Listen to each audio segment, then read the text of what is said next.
Bonjour à tous. Alors moi, je voulais vous parler de mon matériel.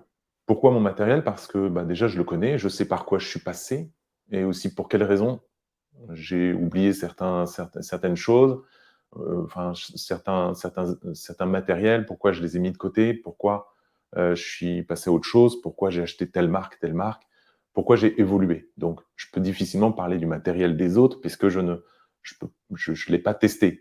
J'ai testé un peu de matériel qui ne m'appartenait pas, mais j'ai pas, voilà, je suis pas allé au fond des choses. Alors que le matériel que j'utilise tous les jours, bah, je le connais pas mal, donc voilà, c'est un cas particulier. Je peux difficilement vous dire: «C'est ça qu'il faut faire», mais ça peut être une bonne piste de recherche.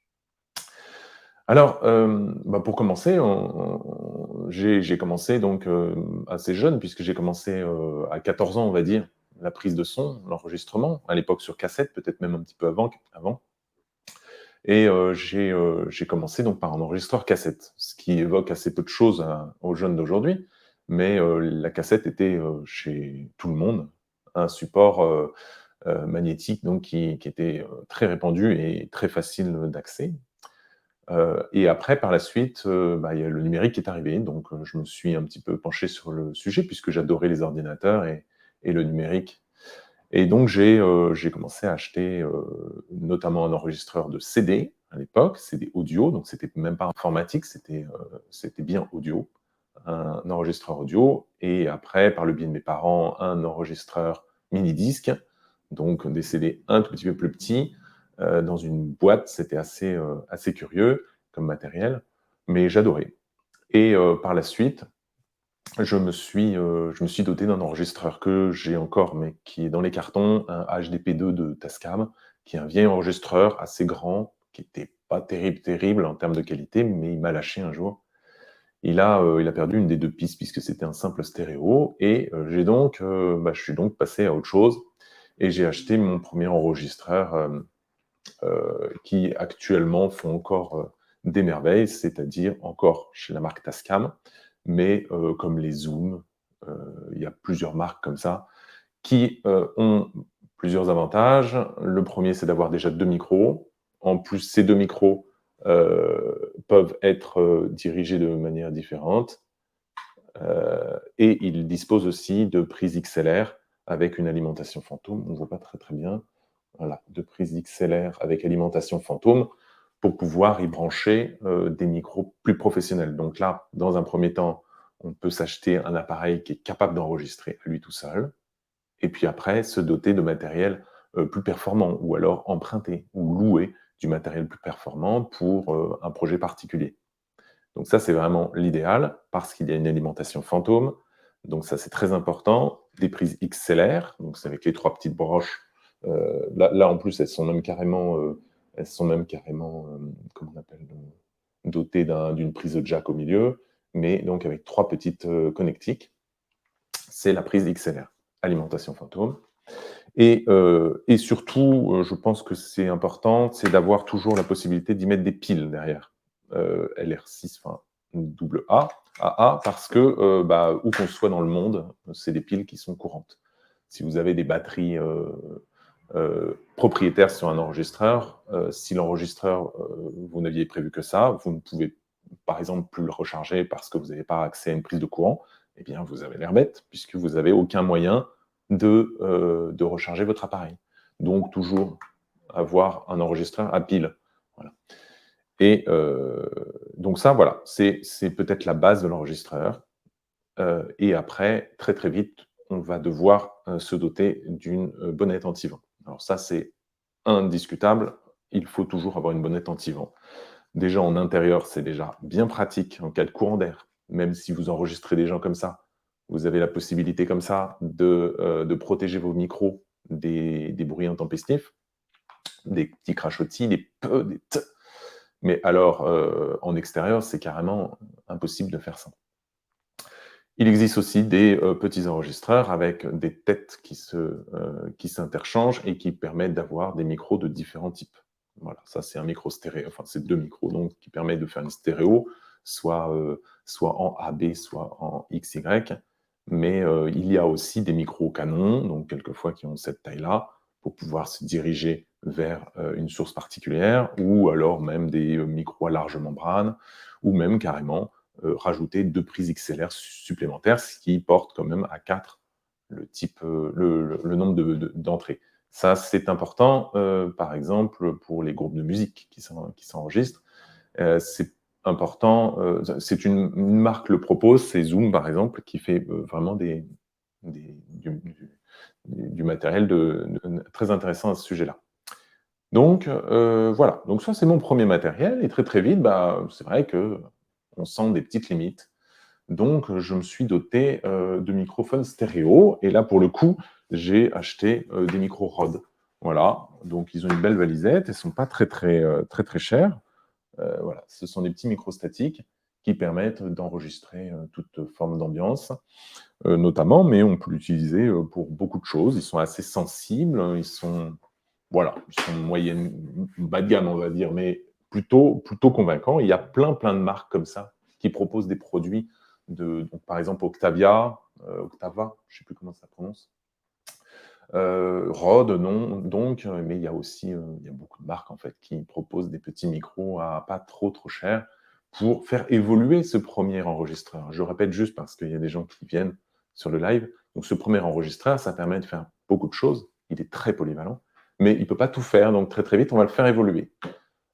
Forcément avec des micros statiques, que ce soit les Rode ou d'autres marques, très vite, on va avoir le problème du vent encore. Donc on peut, utiliser les bonnettes qui sont fournies avec. Ce sont des bonnettes en mousse. Je vais faire une petite manip parce que justement, il y a quelque chose que j'ai pimpé. C'est des petites bonnettes en mousse qui vont très bien en intérieur s'il y a un petit courant d'air, une porte qui claque ou quelque chose comme ça. Mais très vite, on va être limité.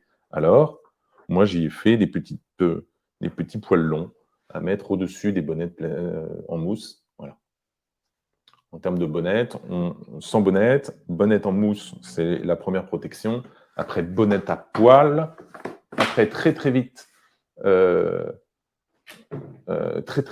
on se retrouve à devoir acheter des cages. Donc c'est comme ça. Le micro est relativement épargné par les contacts, puisqu'il y a un contact avec la bonnette très ponctuel, en fait, juste à la base du micro, assez loin de la membrane. Et ça permet d'avoir comment dire, voilà, une protection anti-vent bien plus performante. Et très vite, on va se retrouver vers des poils longs que l'on met sur la cage. Donc, forcément, voilà, ça permet une évolution. Il ne faut pas se limiter tout de suite par un enregistreur qui ne permet pas ces évolutions parce qu'on va être très vite déçu. On va être obligé de racheter la totalité. Alors qu'avec un enregistreur comme ça, même si on monte en gamme en termes de micro, etc., on est toujours bien, quoi. On est bien. Après, forcément, l'enregistreur va aussi montrer ses limites. En termes de micro, parce qu'on va commencer quand même par la base, c'est la captation. La captation des... Il y a quelqu'un qui pose une question. Pour les XY, les rail-cots en boule sont un peu gênantes. Oui, XY, c'est gênant parce que XY, c'est cette façon de placer les micros, donc l'un vers l'autre. Ça permet de faire comme un X. Effectivement, les boules, si on met des boules là-dessus, bon, là, on imagine assez mal, mais deux boules l'une contre l'autre, c'est assez difficile. Moi, j'utilise assez peu ce type d'installation, ce type de bonnet anti-vent. Déjà, ce type d'installation de micro, moi, j'utilise généralement AB, la façon de diriger les micros, donc plutôt comme ça. Et généralement, je les mets même en ORTF, ce qu'on appelle ORTF, beaucoup plus espacé, donc comme ça.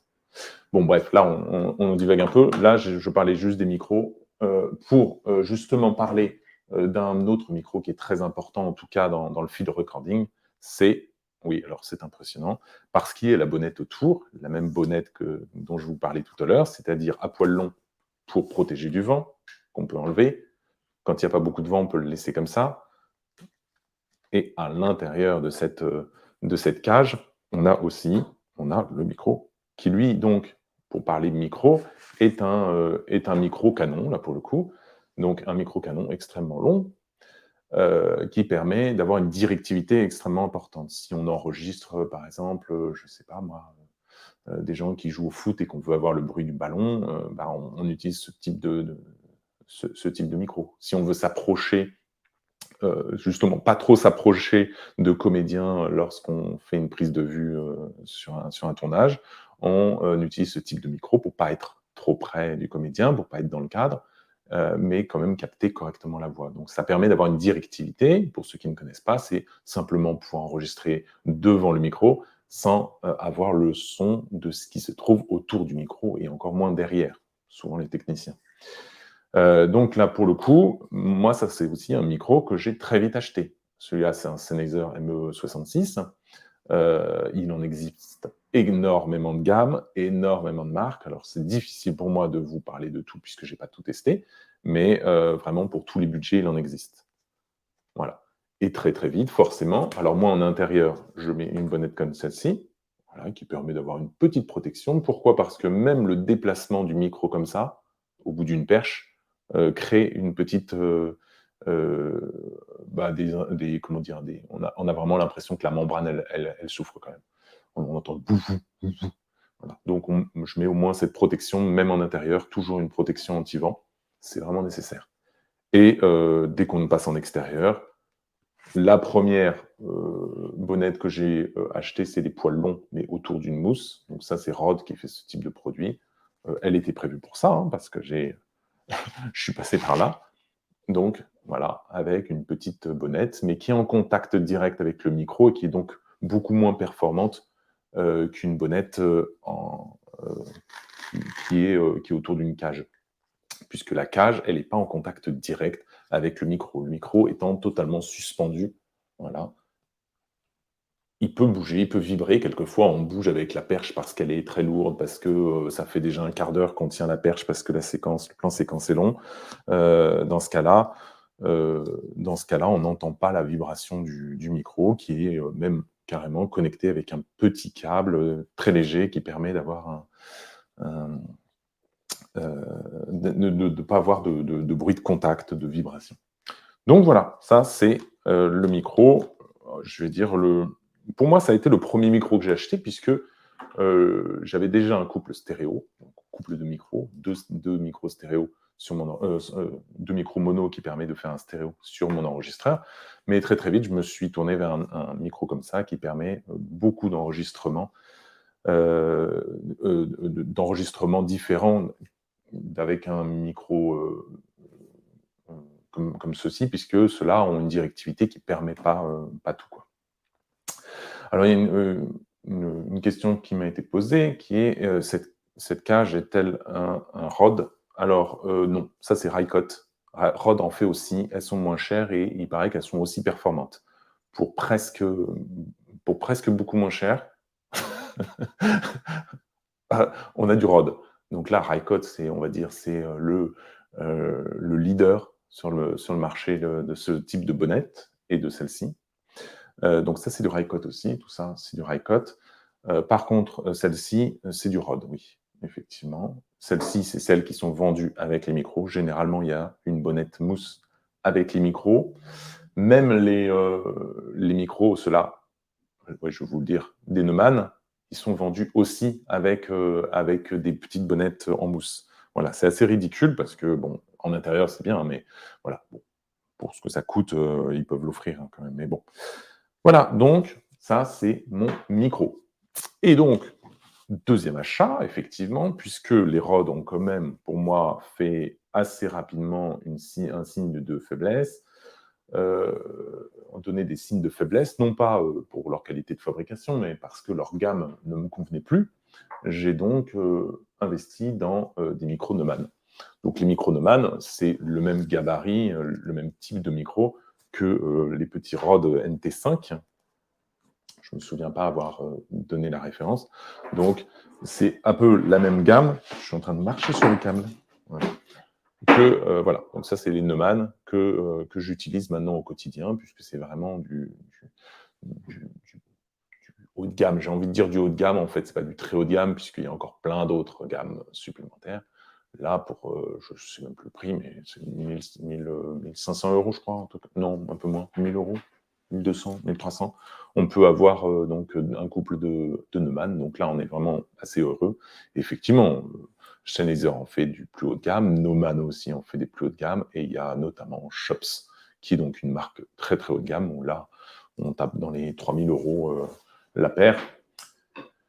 Donc voilà, en termes de micro, c'est généralement ce que j'utilise. Donc, la paire de Neumann et mon micro Sennheiser ME66 pour tout ce qui est enregistrement de terrain. Voilà, avec bien sûr leur petite cage que je vais leur remettre. Voilà, très très joli. Je vais en remettre qu'un pour pouvoir illustrer. Voilà. Donc ça c'est la base de mon matériel. Et j'utilise aussi un micro comme celui-là pour les enregistrements de voix. Il n'est même pas branché. Un Audio-Technica, c'est un vieux modèle, je ne sais même plus lequel c'est, mais un Audio-Technica AT3060, donc large capsule, c'est-à-dire une membrane à l'intérieur qui est très large, qui permet d'avoir une chaleur de voix très intéressante. Donc tout ce qui est podcast, etc., pour les voix off, etc., c'est très bien d'utiliser ce type de micro. Voilà, bah après le micro, on a quoi on a la perche. Donc, on va aller dans ce sens-là. Hein. Après le micro, on a la perche. Alors, il y a énormément de modèles et de marques. Hein. Là, on survole hein, seulement.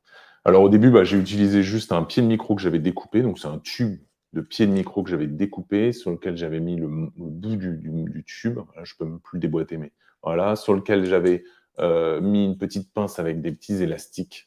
Donc ça, c'est Sennheiser qui fait ça, mais c'est vraiment... Voilà, j'avais cet ensemble-là pour pouvoir tenir mon micro ME66 dont on a parlé tout à l'heure, avec sa bonnette comme ça, puis après sa bonnette à poil long. Donc voilà, c'est forcément une évolution. Rycote, étant donné qu'il propose avec son Windjammer, sa bonnette anti-vent, elle propose aussi la poignée. J'ai opté pour ce système-là. Rode en fait. Voilà, pas de problème, pour moins cher. Et il en existe aussi d'autres encore moins chers, dont les marques m'évoquent absolument rien, donc je ne saurais pas vous dire. Mais il y a d'autres marques encore moins chères et qui sont pas mal aussi. Donc il faut essayer, il faut demander. Voilà. Moi, si on me demande, je dirais Rycote tout de suite.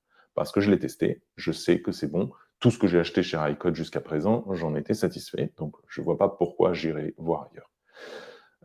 Cependant, il existe aussi des bonnettes, pour parler un peu bonnette et encore micro. Il y a des micros extrêmement petits qui font la taille de juste le bout de la capsule, qui sont souvent extrêmement chers. Shure s'en fait forcément, et Sennheiser aussi, parmi les leaders.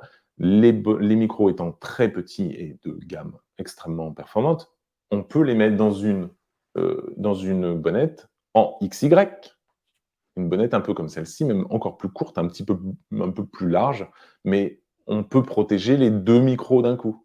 Voilà, pour répondre à la question précédente, on peut protéger les deux micros avec une seule bonnette. Voilà, donc ça, c'est des possibilités. Moi, je ne l'ai jamais eu à le faire, puisque les micros en question coûtent 3000 €. Donc, pour l'instant, c'est hors budget, mais peut-être qu'un jour, peut-être. Et donc après les micros, donc généralement est fourni, là pour le coup c'est pas fourni, mais on peut donc acheter les bonnettes, les suspensions, les barres qui permettent de relier éventuellement les micros. On peut aussi avoir des poignées, ça c'est une conçue par moi-même, mais on peut aussi avoir cet élément métallique. Ça, c'est encore Rycote qui le fait et c'est assez astucieux. Il y a d'autres marques aussi, je ne les connais pas, je ne pourrais pas vous le dire, mais j'en ai mis une sur ce micro-là et j'en ai mis une sur mon couple stéréo. À quoi ça sert? Ça sert juste à mettre à un endroit sans avoir à visser, sans avoir trop de mettre trop de temps à installer son matériel. Voilà, il y a juste sur le pied, sur la perche que vous voulez utiliser, il y a juste un petit élément qui se fixe, qui lui se visse et qui se fixe pour toujours. Bon, on peut le dévisser bien sûr, mais voilà, et on a juste à emboîter. Ça fait un tout petit clic et le micro est déjà sur sa perche. Pourquoi? Parce que forcément, quelquefois, j'ai envie de l'installer sur une perche fixe. Quelquefois, j'ai envie de mettre mon couple stéréo sur la perche fixe, petit clic, et puis d'utiliser la perche. Voilà. pour pouvoir faire de la perche sur un tournage. Voilà. Donc forcément, ce petit élément est assez pratique. Voilà. Donc je peux vous le montrer. C'est encore Hidecode qui fait ça et qui permet d'utiliser, de changer très facilement son micro de pied. Voilà. C'est un petit gadget en même temps. Hein. Si on est comment dire, si on a ses habitudes et qu'on se prépare à l'avance, on n'est pas obligé d'acheter ce genre de matériel. Mais pour moi, qui ne sais pas trop ce que je fais, généralement, je pars et puis je ne sais pas trop ce que je vais faire. J'aime bien, au dernier moment, pouvoir installer tel ou tel micro lorsque un bruit survient et que je dois me préparer en quelques secondes. Voilà, après, après la perche, on se retrouve avec le câble. Alors forcément, il y a la possibilité de mettre des sans-fils. Pour le problème avec le sans-fil, c'est que la plupart des microphones de haut de gamme sont à alimentation fantôme. Et en sans-fil, pour avoir une alimentation fantôme en sans-fil, il faut taper dans du matériel assez haut de gamme, extrêmement coûteux. Donc moi, j'en ai pas. Extrêmement coûteux, il y en a du pas très cher. Je crois que Sennheiser utilise un petit élément qui permet le 48 volts, l'alimentation fantôme en sans fil. Voilà, mais c'est minimum 700 €, je crois, il me semble, pour avoir un émetteur et un récepteur. J'utilise aussi les sans fil. Là, j'en ai un sur moi. Ça sert à rien parce que j'aurais pu mettre un fil, sauf que mon système. Voilà, j'ai un sans fil ici. Donc ça aussi, je l'utilise assez souvent sur un tournage. J'ai des récepteurs, des émetteurs à mettre dans la poche des comédiens. On cache le micro. Là, je ne l'ai pas caché pour moi parce que ça n'avait absolument aucun intérêt. Et sur mon enregistreur, j'ai plusieurs récepteurs que je connecte. Alors là, c'est un Saramonic, c'est une marque assez peu coûteuse et qui est vraiment super. Vraiment super. J'ai été assez agréablement surpris. Mais il existe, la plupart du temps, on utilise ce type de produit, les Sennheiser. Donc j'en ai un aussi. En tout, j'en ai pour trois comédiens. Alors, petite Anthony qui me dit merci pour ce beau live. Ben, merci beaucoup, Anthony, ça me fait plaisir.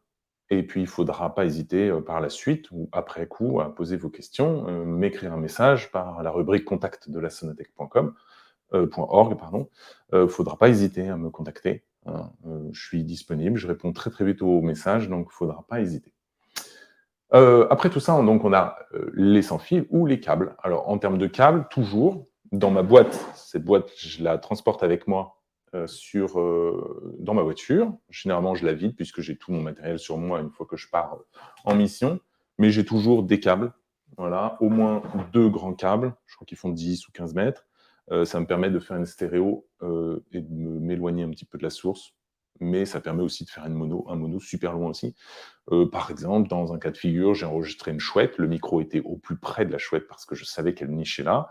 Donc, je l'ai mis devant avec une grande perche et j'ai mis mon câble, j'ai tiré mon câble jusqu'à un endroit où j'étais pas visible et pas, voilà, pas dérangeant pour la chouette et je l'ai enregistrée et elle se retrouve maintenant sur la Sonotech. Donc, il y a plein de chouettes dans ma boîte. J'ai aussi une bonnette à poil long pour aller sur cette bonnette. Encore du Rycote. Je ne jure que par Rycote, désolé pour ceux qui n'aiment pas, mais il y a plein d'autres marques, il ne faut pas hésiter. Il y a Rode notamment, qui est moins cher et qui permet de beaucoup de choses. Rode est vraiment performant en termes de bonnette, donc il ne faut pas hésiter à essayer, ou en tout cas à emprunter à quelqu'un qu'on connaît et essayer. Après le câble, on a l'enregistreur. Alors, on a parlé de cet enregistreur. Tout ce dont je vous ai parlé à l'instant peut être branché sur ce type d'enregistreur. Il n'y a aucun problème. Par contre, on ne peut pas enregistrer les trois sources, c'est-à-dire un couple stéréo et un mono. Forcément, on ne peut pas non plus enregistrer 4 pistes, forcément, et encore moins plus. Encore moins plus, je ne sais pas si ça se dit, mais c'est pas grave. Donc forcément, il faut adapter son matériel d'enregistrement à son enregistreur. Il faut acheter un enregistreur qui permette ce qu'on veut en faire. Là, notamment, je ne peux pas faire non plus d'ambisonique, puisque l'ambisonique, c'est 4 voix. Donc l'ambisonique, ça s'utilise en VR, en réalité virtuelle. Non, c'est pas ça, je ne sais plus quoi. Bon, bref. Donc mon enregistreur, celui que j'utilise maintenant au quotidien, qui a remplacé tout doucement mon Tascam, Donc ça, je l'utilise quand je veux être discret, mais sinon j'utilise cet enregistreur-là, qui est un Sound Devices. Voilà. C'est le Mix Pre 3 et il a deux XLR d'un côté et un XLR de l'autre, une entrée auxiliaire. Il est encore sur pile, toujours avoir des piles sur soi. Je ne l'utilise pas par contre, je n'utilise pas les piles. Là, il est branché en USB-C avec mon ordinateur pour faire carte son, mais à l'intérieur, on peut aussi mettre 4 piles. Donc, dans son sac, toujours utiliser, avoir des piles. Les piles 3A, c'est parfait. 2A, pardon. Mais par contre, cet enregistreur ne peut pas être utilisé pour l'ambisonique, par exemple, forcément, puisqu'il faudrait 4 entrées. Donc voilà, peut-être un achat. Dessus, j'ai mis mon récepteur pour pouvoir vous parler.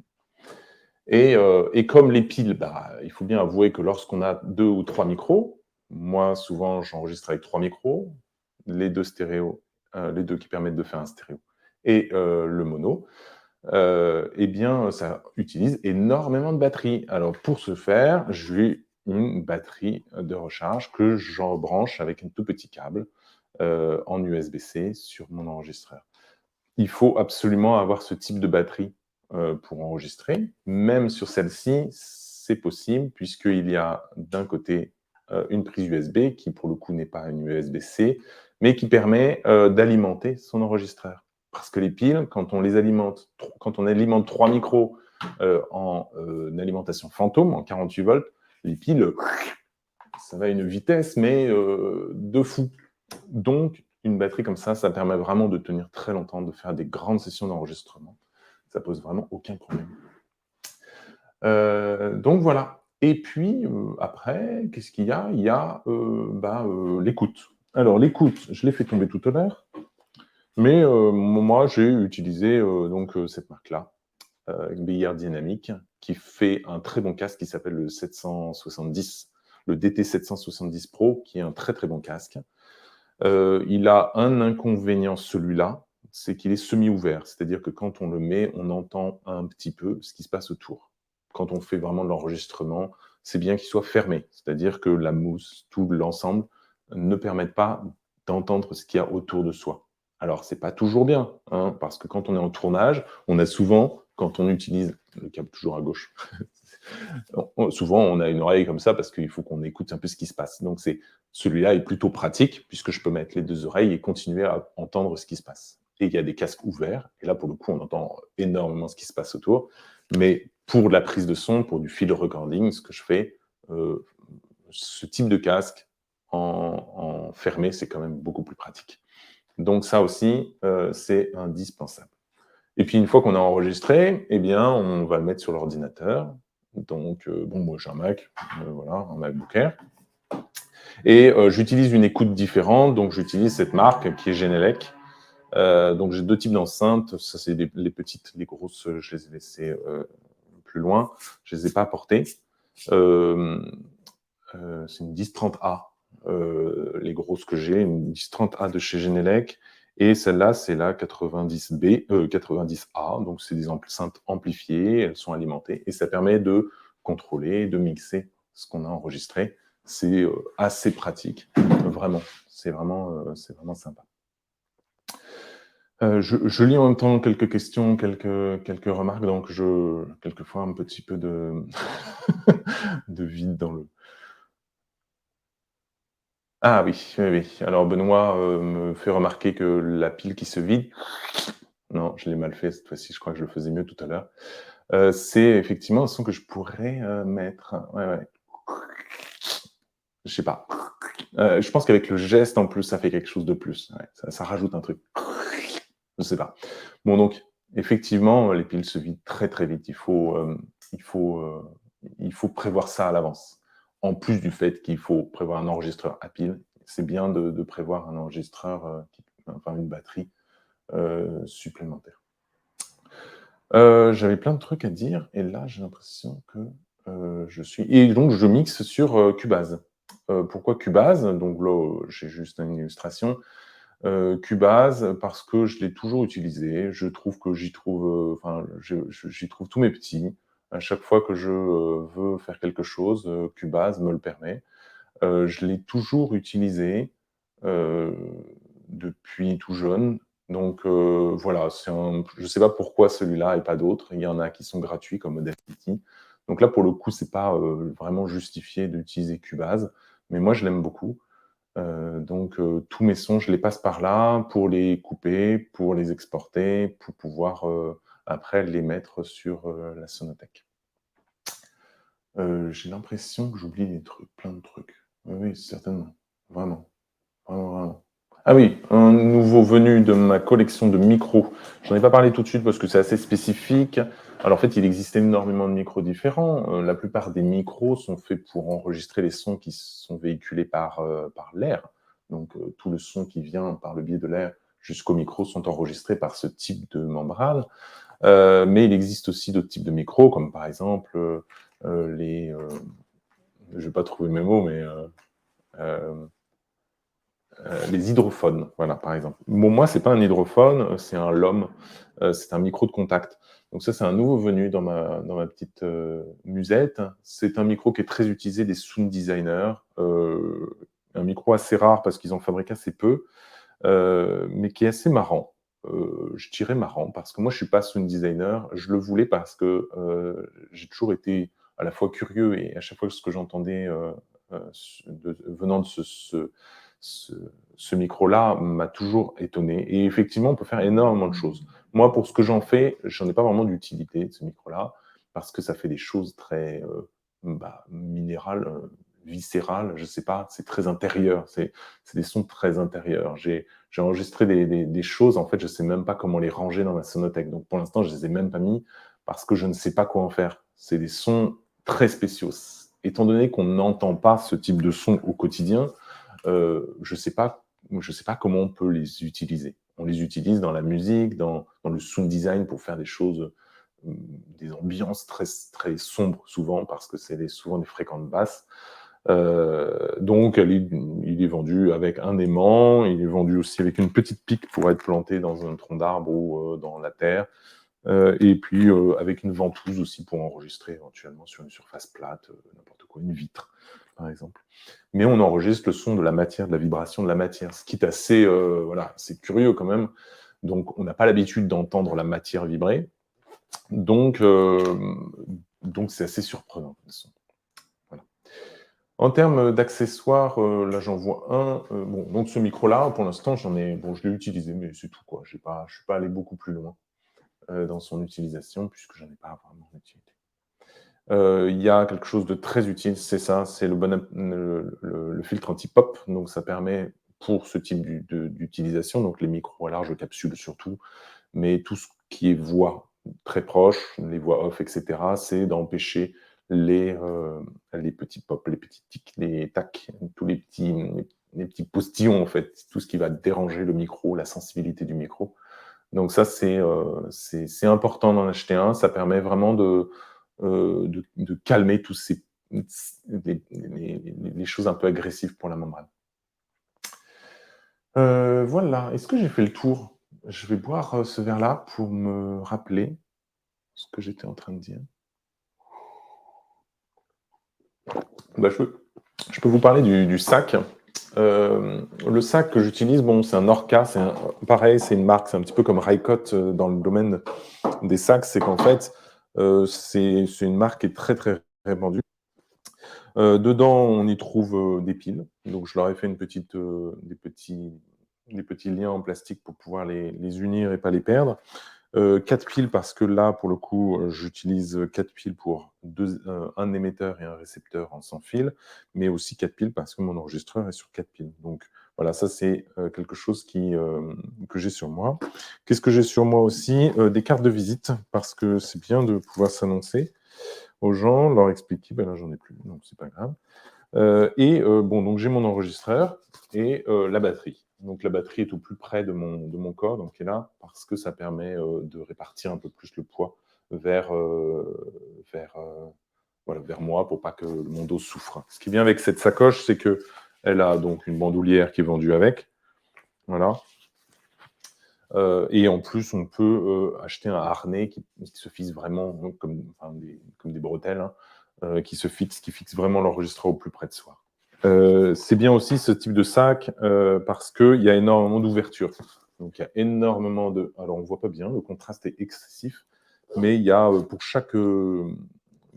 chaque ouverture à glissière, il y a 4 ouvertures, 4 petites glissières, qui permettent d'ouvrir à des endroits en plein milieu, d'ouvrir un petit espace pour pouvoir faire passer un câble. Ça s'ouvre dans tous les sens, ça se désosse presque complètement. Donc ça, c'est assez pratique. Il y a des scratchs, je ne vais pas le faire en parlant, voilà, qui permet d'ouvrir de tous les côtés l'enregistreur, le sac, pour pouvoir le connecter. Voilà, donc c'est vraiment très très pratique de pouvoir ouvrir entièrement son sac pour pouvoir connecter son enregistreur. Après, on referme tout. Voilà, une fois que ça a été bien connecté, et ça permet de faire dépasser les câbles un petit peu partout. Non, c'est tout. En termes de sac, voilà, Est-ce que le son fonctionne toujours? Oui. Voilà. Bah, je crois avoir fait un petit peu le tour. Si vous avez des questions, n'hésitez pas. Alors, il y a Sébastien, coucou. Merci beaucoup pour tes encouragements. Donc, cette vidéo sera disponible aussi. Là, c'est un live, donc ça permet d'avoir un certain contact, avoir aussi des questions. Si vous avez des questions, justement, n'hésitez pas. Pourquoi ce live? Justement pour les questions, pour le contact, mais cette vidéo sera aussi disponible pour tous ceux qui n'ont pas pu la voir. Donc, c'est un petit peu pour eux que je le fais aussi, c'est-à-dire que cette vidéo va pouvoir vivre sa vie aussi par la suite, toucher beaucoup plus de personnes et pourquoi pas par la suite faire des vidéos un petit peu plus ciblées sur un matériel spécifique. Forcément, forcément non, mais je le dis, il y a des dossiers sur la Sonothèque, donc dans la rubrique dossier, où j'ai essayé d'éclaircir certains sujets, notamment les directivités des micros. Je peux en parler si ça vous intéresse. N'hésitez pas à poser des questions. Vous pouvez me contacter aussi sans problème, il ne faut pas hésiter à m'envoyer un petit message via la rubrique contact de mon site. Forcément, moi, je fais des trucs gratuits, donc que ce soit les vidéos, que ce soit le labo du bruiteur. J'ai aussi un petit musée des sons disparus qui est disponible sur la sonotech.org. J'ai une petite BD que j'avais commencé. Pour l'instant, les idées manquent un petit peu, mais je vais la reprendre. Bref, il y a tout plein de choses. Tout ça, je le fais gratuitement. Là, je fais des initiations aussi de bruitage pour les scolaires. Demain, j'anime une petite initiation à la prise de son, donc l'utilisation de ce matériel dans une forêt près de chez moi. À côté de Senonches. Donc ça, c'est des choses que je fais gratuites. Donc toujours, je vous invite, pas particulièrement vous, mais voilà, à bien comprendre que tout ça, c'est financé par la publicité sur mon site internet et par les dons. Donc ça, c'est important de le savoir. Donc, bien sûr, c'est absolument pas obligatoire, mais je le dis toujours. Enfin, j'essaye d'y penser parce que j'y pense assez peu souvent, mais j'essaye de le dire que voilà, c'est grâce à ça. Et donc, je remercie tous ceux qui m'ont aidé financièrement à, à, à faire, à faire durer ce projet, ce beau projet, quand même, la Sonothèque gratuite et libre de droit depuis bientôt 17 ans. En septembre, ça sera 17 ans que la Sonothèque existe. Donc, j'ai fait aussi des petits mugs, des petits sweats. Ça se vend pas énormément. C'est pas négatif parce que je suis pas vendeur de sweats. Ça se vend pas énormément. Mais ça permet de faire une petite entrée d'argent qui, moi, me motive aussi à continuer le projet, à continuer ces vidéos, etc. Donc ça, c'est un plaisir pour moi. Donc Benoît qui me dit merci beaucoup, très apprécié ce live. Donc merci. Merci à vous d'avoir suivi ce live. N'hésitez pas à poser quelques questions encore si vous voulez. Je suis encore là, disponible. Merci à vous d'être venus. Vraiment, ça fait plaisir. Je vais essayer de faire des lives régulièrement sur des sujets divers et variés, peut-être un peu pointus pour certains, parce qu'il y a quelques idées qui sont en tête, qui sont un petit peu pointues, mais c'est toujours pareil, s'il y a personne en live, c'est pas très grave.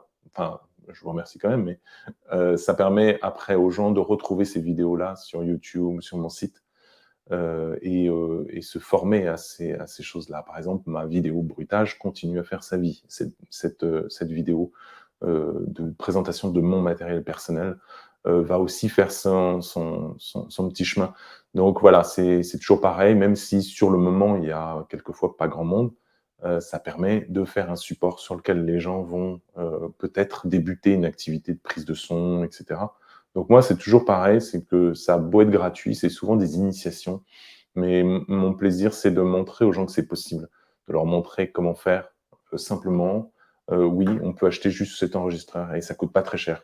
Voilà, la base, c'est ça. L'initiation, c'est ça. En parler à des enfants, c'est ça. C'est même carrément, utilise le téléphone de tes parents, avec le dictaphone. C'est ça, c'est leur montrer que tout est accessible, leur faire faire et lorsqu'ils ont commencé, lorsqu'ils ont un petit peu essayé, si ça leur plaît, ils peuvent monter en gamme, dépenser un petit peu d'argent pour aller un petit peu plus loin.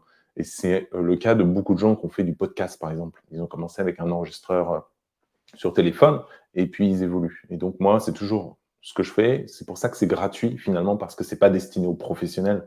Enfin, il y a beaucoup de professionnels qui les utilisent, mes contenus, mes supports, mais c'est vraiment pour donner envie aux gens d'écouter, d'entendre. Ils entendent, hein, ça souvent, la plupart des gens entendent, mais vraiment d'écouter, d'aller au plus près du son, de s'intéresser au son, de voir que c'est très important dans la vie de tous les jours et après de s'en saisir pour pouvoir faire des projets, pour pouvoir faire des podcasts, des musiques, et cetera. Donc c'est aussi, c'est ça, la sonothèque, les dossiers, et cetera. C'est essayer d'intéresser les gens au site. Alors Sébastien me dit aussi que, il faut penser à présenter le matériel pour débuter. Effectivement, c'est déjà le cas. Dans la rubrique dossier, je peux aller regarder la pointure. Dans la rubrique des dossiers, on a, choisir un bon enregistreur portatif. Donc déjà, c'est un bon début, surtout que, pour la plupart des dossiers, que ce soit pour l'achat d'un enregistreur portatif, pour, choisir un bon microphone, et une bonne bonnette anti-vent, pour les plus pressés, j'ai, mis une petite liste de classiques d'enregistreurs, par exemple le Tascam DR05X à 90 € environ. Il y a même un lien directement pour s'y rendre sur une boutique.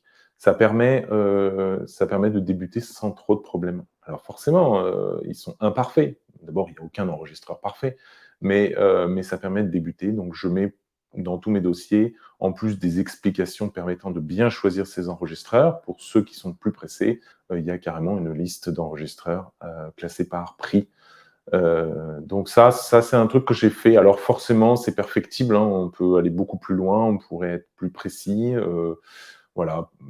Je peux pas parler de tout, donc j'essaye de survoler, enfin survoler. J'essaye de donner des bases, de compréhension et puis après, bah, les gens font ce qu'ils peuvent, ce qu'ils veulent et puis surtout, ils se forment par eux-mêmes. C'est un petit peu comme ça que qu'on a tous fait.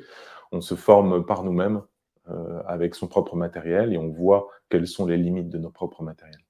Par exemple, il y a un truc, dont je voulais vous parler, mais puisque vous êtes encore là, c'est que certainement ça vous intéresse.